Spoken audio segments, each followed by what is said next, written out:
Hey guys, welcome back. So in this video, I want to just review the trades that we did today, which, we only did like 7 trades or something like that. It wasn't really the craziest day to be trading, which is a bit unfortunate because Wednesdays do tend to be a little bit stronger. So yesterday, very weak. Today, very weak. I wouldn't be surprised though if tomorrow we see a little bit more activity. What I do want to focus on though today a little bit, or not really focus on, but what I do want to talk about very quickly a little bit is Webull, because I'm going to be trading it for the next few like 4 weeks or so.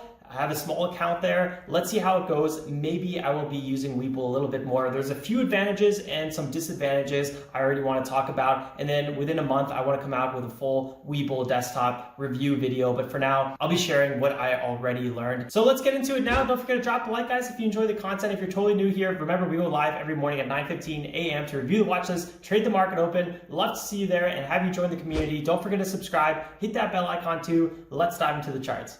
So apparently right before the stream ends, Jared says peace and chicken grease. That's kind of a funny little saying. So, kind of an okay day here today. It was green, so I can't complain.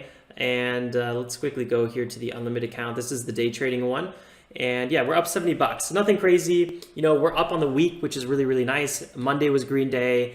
Tuesday was a red day, and then today's a green day. It was like a 300 plus, 100 negative, $70 plus again. So it's we're going the right direction.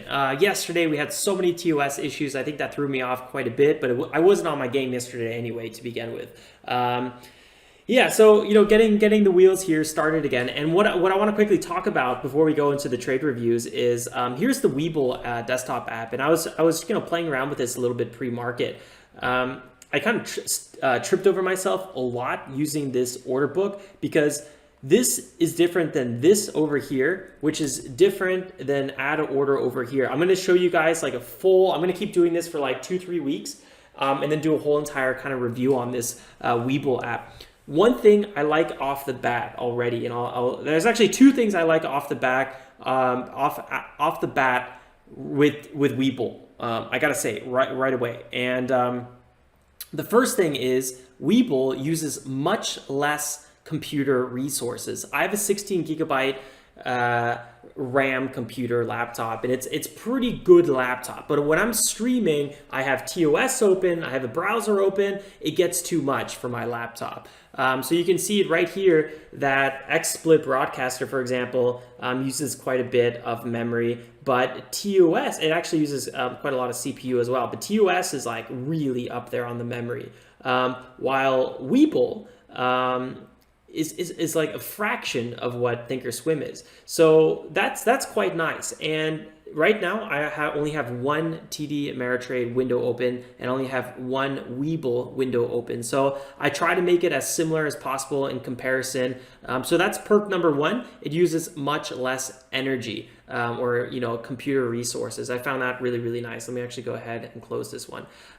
Second thing that I like is you can actually trade on Webull, I believe starting at 4:30 a.m. when pre-market on NASDAQ opens. On TD Ameritrade, it's at 7. So what I'm going to be doing is I'm going to be practicing a little bit of pre-market trading, pre-7 a.m. Trading, just to kind of get a feel for it a little bit. I got to say though, one thing that I was a little bit nervous about, or I noticed with Webull, is I feel like the price action on TD Ameritrade was a little bit quicker. Sometimes I would see the price, let's say, dip on Webull. Let's say right here, it's right now at 210. And let's say it went down to 208 or like 205, like really quickly. I would see that happen. I was watching this for like 2 hours, and this is something I saw over and over and over again. I would see the price drop first on TD Ameritrade and then Webull catch up. So just keep that in mind. I feel like Webull at the moment is a little bit slower. I might not be 100%. That might not be the most accurate thing either, but like based on like 2 hours of like staring at the charts, I've noticed that again and again, and I didn't notice it the other way around. So I'm pretty sure on that statement. But again, that's just my personal experience. So take it with a grain of salt. So yeah, the pre-market that I can trade earlier on Webull is cool. And the fact that it uses less computer energy. So what I'm going to be doing here is like a little bit of a small account challenge. I don't really want to call it a small account challenge. I'm not really doing any sort of challenge, but I put over $1,000 on this account, and for the next basically month, I'm going to be using my 3 day trades a week on it. So you can see here day trades left. I didn't do any trading yet.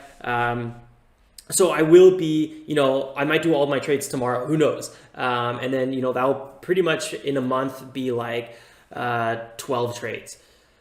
So we'll see how I feel about it. That will give me enough time to, I feel like, kind of tweak it a little bit. I want to play with kind of these panels here. I do find that this is kind of cool. I like the depth chart, but I don't like the fact that, let's say I say like I want to buy, let's say 200 shares.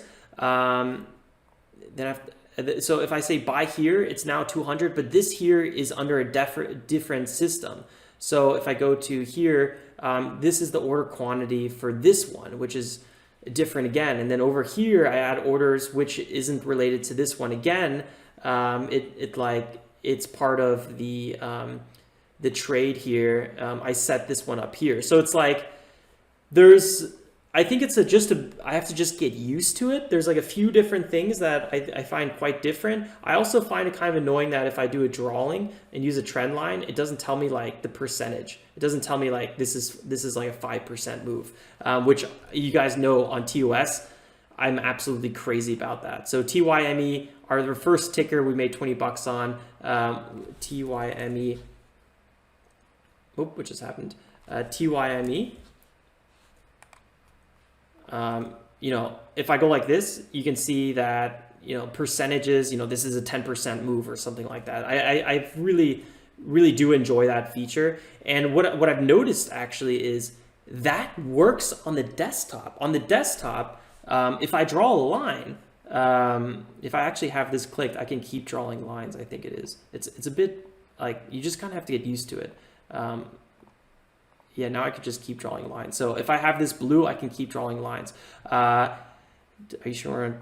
So I find that a bit weird that on the desktop it works, but on not desktop, it doesn't work. On desktop, it doesn't show me the percentage on a trend line, but on the browser-based system, it does. So it's kind of like, I just find it like a little bit inconsistent, which is always a bit annoying. I mean, I like consistency on these different platforms. And look, like now I'm already having a bunch of issues. It's like I don't know if this is just me absolutely not used to the platform, but it's like I find a lot of things like a little bit annoying with Webull. But I think it's more just I just have to get used to it. There is also something I find a little bit annoying that like if I set the range to like 5 days, it switches it to 5 minutes. Like I just wanted to see 5 days on 1 minute. It doesn't let me do that. So like it's a bit more restrictive. I think TD Ameritrade is like much more like it gives you much more personal freedom, which I always value quite often. So I think it's just something that I can get used to, but I do enjoy the platform. I think it's fairly clean. It's just a little bit different. So I'll do the full review in a few days or a few weeks, and then I think that'll be much more interesting for everyone. Let's go now here to, actually, let me just close this, and then let's go here to TYME and kind of talk about this one a little bit and see what happened here. Because as one of the lead gabbers today, I felt like a little bit disappointed the way TYME was kind of trading, and it was kind of my fault as well, because I was trading TYME like a low float. TYME had 61 million float. That is huge, all right? First of all, that's just like hands down a large float. So US biotech with oral therapy for coronavirus. Okay, great news. I like it and all. And I had some really nice pullback trades here. But the way this was trading, I kept on getting shaken out. I was like, no. Like by now it should have already pulled. And then it was like inching down lower. But it was just like, showing a lot of weakness, and I think the way I was trading it was just whack. So I took 3 red trades here. Luckily, all these were tiny. So I entered at 64, I sold at 63. I entered here at 72, I sold at 70. I entered here at 62, I entered here at 61. So I took 3 red trades, but I was only down like 30 or like $49. And then I went with a little bigger size, and I was able to get back in the green on this one and then some. So that was kind of nice. Nothing really too crazy with TOIME. I mean, this thing sold off so much pre-market or at the open that I was kind of just doing a bunch of little bounce trades. I got to say though, I wrapped up trading right around here. And at this point, I was looking at it at the 129. I was like, ooh, this is going to be huge support because, on the daily chart, this was huge support. We had, down here at 129 at the time, this was around the 180-day moving average. This is like many tops and bottoms in this area. So when we cracked 130, I was thinking to myself, like, I should probably be jumping on this one. That's not even that much sell volume. And yeah, this was like a 4% move. So I was trading with $3,000 position sizes. I could have walked away with like 120 bucks on that one. So that would have been like the bigger winner on the day. Yeah, I don't know. Sometimes you just stop trading the right ticker at like the worst, like right before, it finally does the right move.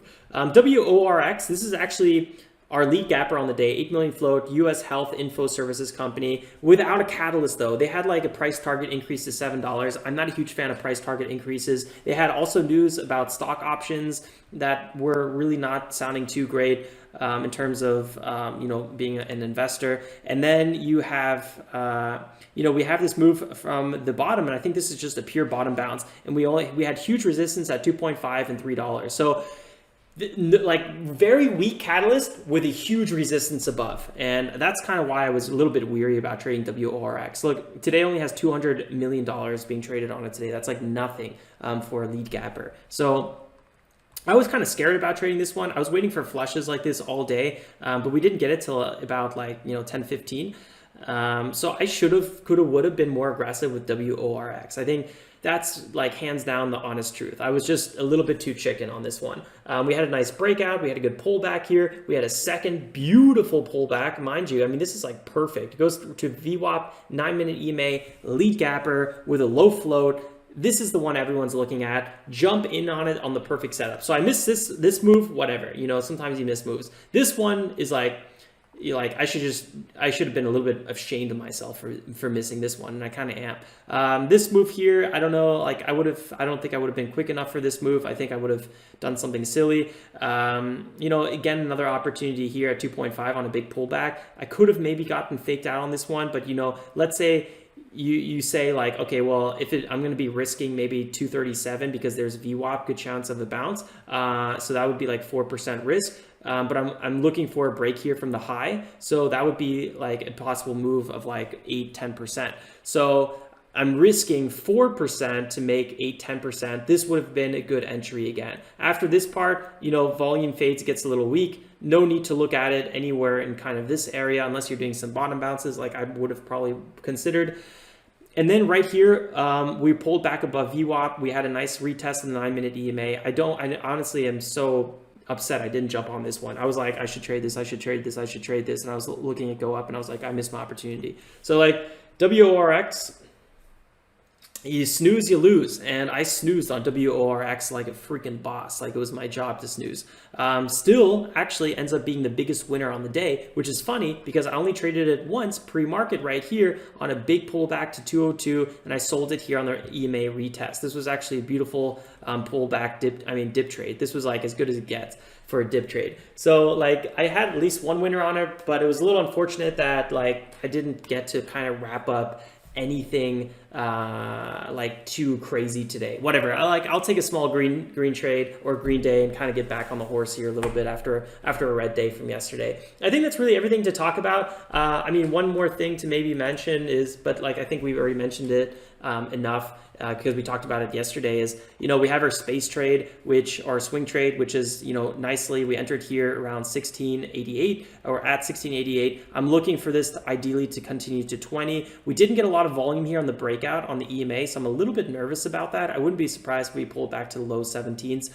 I would like to see a bit more continuation here. So I hope this volume increases a little bit. I'll probably be looking to take profits as any break of 19. Ideally, I want to sell into the 20s, the like $19.50 to $20 zone. But we'll see. Like if we start seeing a lot of resistance here around 19, I probably will just go ahead and close this trade. For now, I'm pretty happy with it, and it is what it is. So we'll kind of keep going from here. All right, guys, that's really everything I wanted to share with you guys today. I hope you found value in it. I hope you learned something. Don't forget to drop a like if you did, and I'll see you guys first thing tomorrow morning to trade the market open. Subscribe if you're new, and like always, stay safe and make some awesome trades. Ciao, ciao.